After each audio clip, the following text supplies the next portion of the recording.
Hi friends, welcome back to my channel. Thank you so much for love and support as always. Please continue to do so. In today's topic, let's discuss on what are the 12 tips for gathering requirements.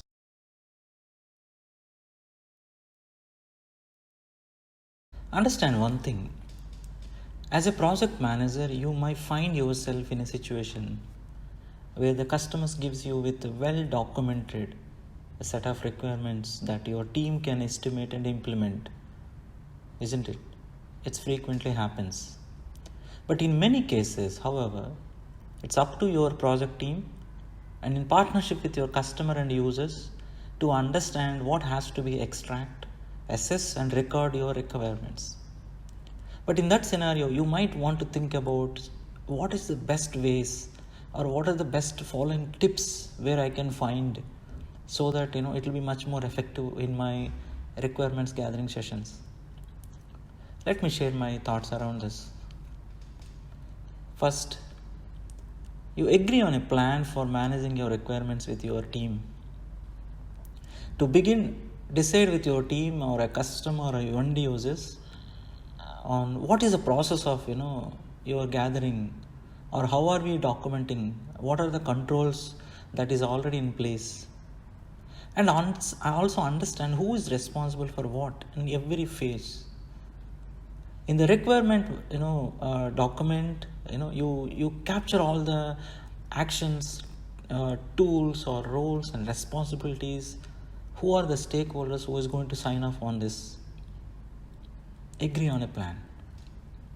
2, find the ideal people who would really showing interest collaborating with you.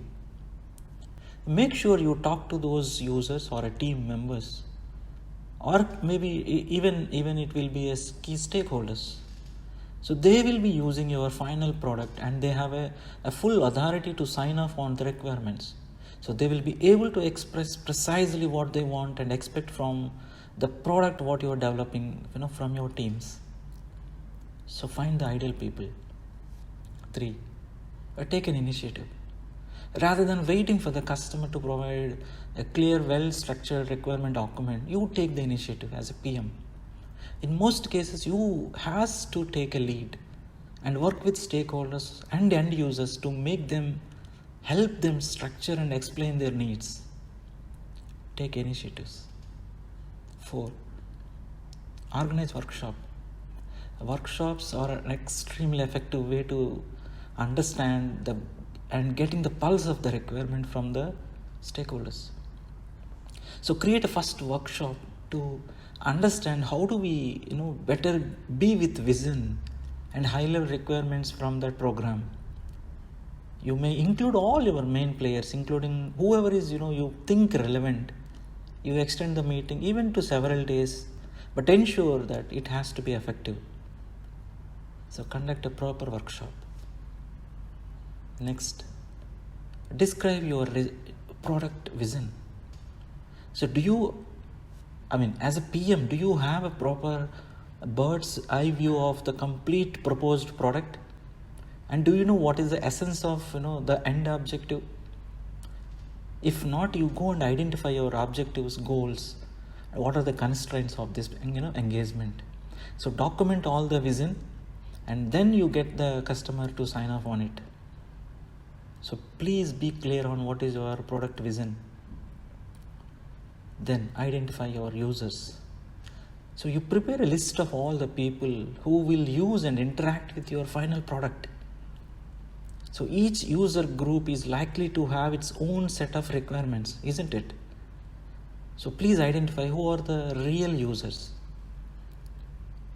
And you should be very clear in your requirements discussions. The next, understand what is out of scope of line items.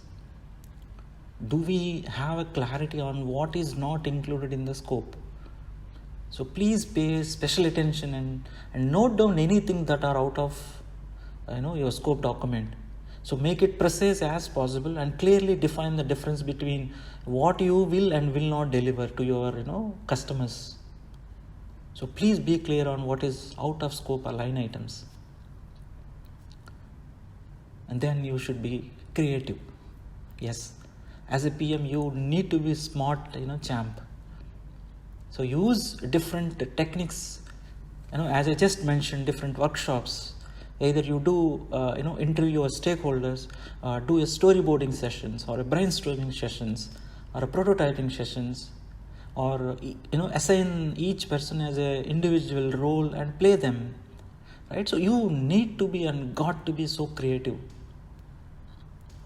The other one, ask questions, very important. So anyway, you are going to engage all user groups, isn't it?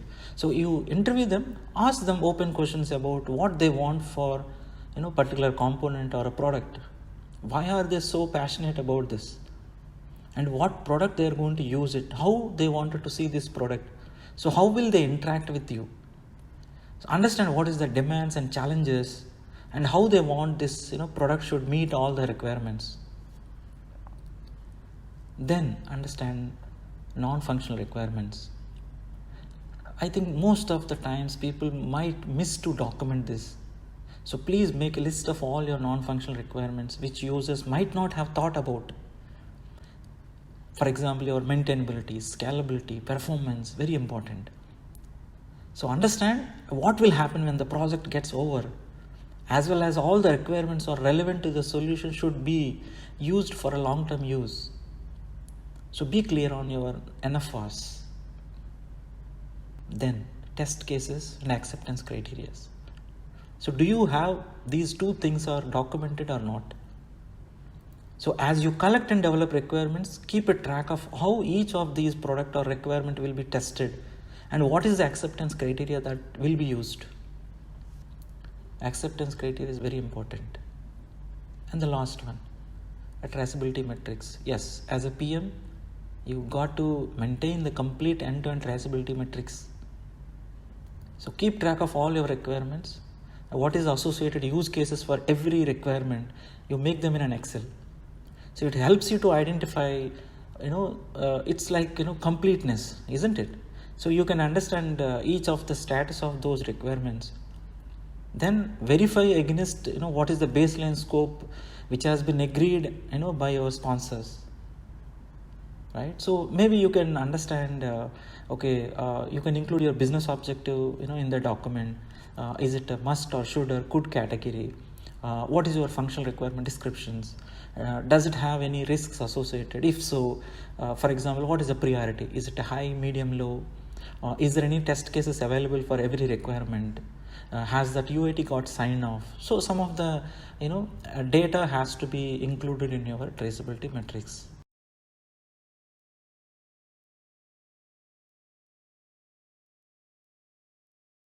I hope this helps.